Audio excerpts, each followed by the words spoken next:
Hello and welcome to the SIBA Dirty South podcast. My usual podcast partner Jeremy couldn't make it today due to some little league obligations, so the commish himself, Kelly, standing in with me. Say hello to everyone, Kelly. Hello, everyone. Looking forward to talking about the playoff action. All right.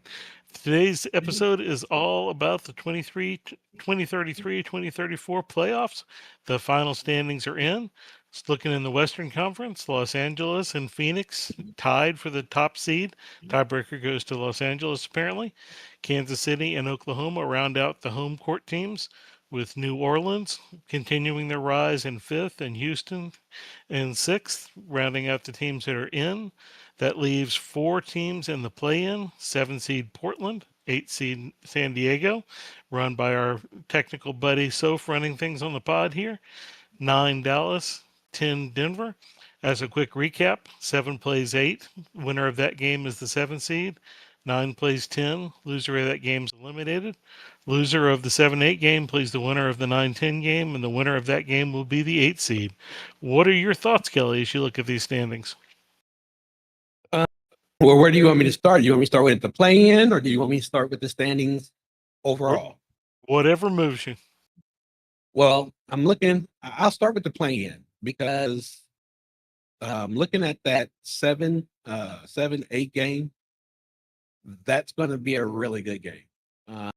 Portland started off the season really good. They had some injuries, and then they made a trade mid-season to bring in more of a defensive player, so far, and they've been battling, win here, win there. If they can get in um,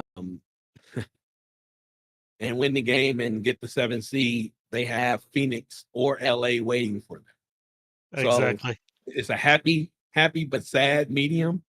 Um, and looking at their records, they are 0 for 8 against both of those teams. I So think most of the teams in the West probably are. yes, yes. So I'm looking forward to that play-in game. Um, and then the Dallas and Denver game. I really don't know if Hooks can get hot. He can help Denver get over that hump of beating Dallas. But then they would play the loser of the Portland and San Diego game, and I think that uh, I think the winner of the 9 and 10 game will probably be out. I think the 2 7 8 teams will hold their position. I think you're probably right. I think anytime it's an elimination game, my thoughts immediately go to best player in the game probably wins it, and Hooks will be that. In probably both of those games, but maybe not by a big enough margin to pick up the 4 to 7 games in the loss column. We got to overcome against the 7-8 loser. Right. And then what I like about the playoffs, not so much in the play-in game, because you can only adjust for the first game, but in the playoffs, you can adjust your defensive strategy and your offensive strategy geared towards that team. Whereas during the regular season, you may play 5 different teams in a week and they all play different. So you can't set your strategy up. But in the playoffs, that's when the coaching comes into play. It absolutely does, and completely turn things for some teams. When you look, the top of the West is so strong with those top three teams, 3 games apart: LA, Phoenix, and your Kansas City Coyotes. Um, but looking at the next three, let's set aside 7-8 because I don't think those series will last long. But out of Oklahoma City, New Orleans, and Houston, who do you think has the best chance of putting a scare in one of those top 3 seeds? I think it's OKC. Looking at their record, they're 53-29, but they're 14th offensively. But what sticks out to me is their second overall defensive. And we know that defense wins championships. So if they could get maybe a third player to step up to play with Dollar and Larson, they could upset one of the top 3 teams. They could. They've been running a playoff rotation for as long as I've looked at them, so it'll be interesting to see if fatigue plays a factor anywhere in there. Usually, you're kind of looking to see how the rotation cuts down from the 8 to 10 players somebody plays in the regular season to the 7 or 8 you drop down to in elimination games. But I don't think they can cut any more fat off that bone. No, and honestly, they really only have like a 8-man, maybe pushing 9-man rotation to begin with anyway. So Yeah. for most of the season, like you said, they've been playing a playoff rotation. And they're a young coming team for a while. It'd be interesting to see if they can finally get over the hump against one of those top three teams. It'll be a tough job, but they have the talent for it. They do. Let's turn to the East then.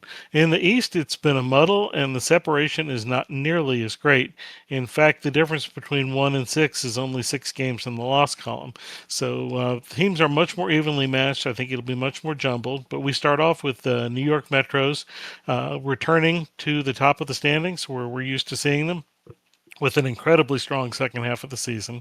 Atlanta, led by one of the league's best player in Mace Dean at second. New Jersey, who is always strong, third.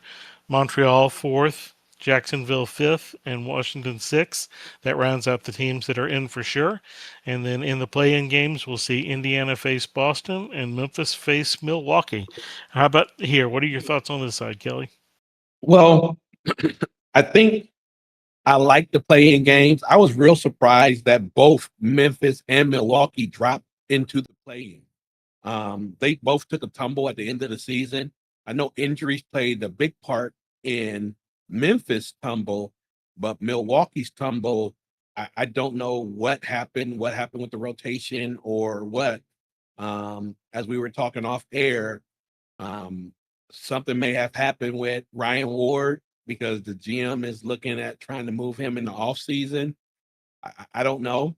But if Memphis can get in the playoffs and be healthy, I think they can upset any one of those teams in the top six. Yeah, they are for me, the OKC of the East, but maybe a couple of years behind them on the building curve. But a tremendously talented young team looking to make some noise. Yeah. And then, of course, Boston is always a challenge. If they're hitting shots, they can beat anybody in the league. They're going to They shoot threes. You know exactly what they're going to do. It's just a matter of if you have the defensive players to stop them from shooting threes. they may hit 25 threes on you, and there's nothing you can do about it. Exactly. Exactly. All right. So, And well, the gimmick for today's podcast is something we haven't done before, but Kelly and I are going to do a snake draft, drafting the teams we think will win the most playoff games. We know one of these teams is going to win 16. Someone else is going to win between 12 and 15, and so on down the list. With a couple, 2 to 4 teams aren't going to win a game at all. So we are picking on our belief in how many playoff games they're going to win. We'll keep track of it. I'll try to post it in the SIBA chat after each round. And next pod, we'll go back and crown the winner and loser of this exercise. I offered Kelly the choice to go first or second since it was my silly idea, and he told me to go first. So I'm going to start it off by picking Los Angeles as my team with the first pick. And we're doing it as a snake draft because we had to outweigh the advantages of going first. So Kelly's going to pick second and third. Who do you want with your 2 picks, Kelly? well, I'm sorry, I'm a homer. So my first pick will be KC. I couldn't imagine any other way. And then my second pick, like I told you earlier, my sleeper, New Jersey. Oh, I had them very high as well, but not quite that high. I'm going to stick in the Eastern Conference, and based on their long history of playoff success, I'm going to say the New York Metros are going to win the next most games. And then with the 5th pick, I will go back to the West, and I can't believe I'm picking them here, but I'm going to pick Phoenix. Yes. And so with my next pick, with OKC, Okay. and then my next pick would be Atlanta. Oh, I was hoping to get them in there. Jeremy would be happy to see his team picked relatively high. All right, now I got to go to my list here and stall for time while I try to figure out who I had rated next highest, and that would be Montreal with the 8th pick. And with my 9th pick, I'm going to say New Orleans. Up to you for 10 and 11. All right. So My 10th pick, I think I'll go. I think Oh, I'll go with actually. Ooh, it's tough. It gets really tough in here. I'm gonna go with Houston. Actually, Oh, they were coming up close on my list, but I had one more above them that hopefully you don't take at 11. and then I will take. Uh,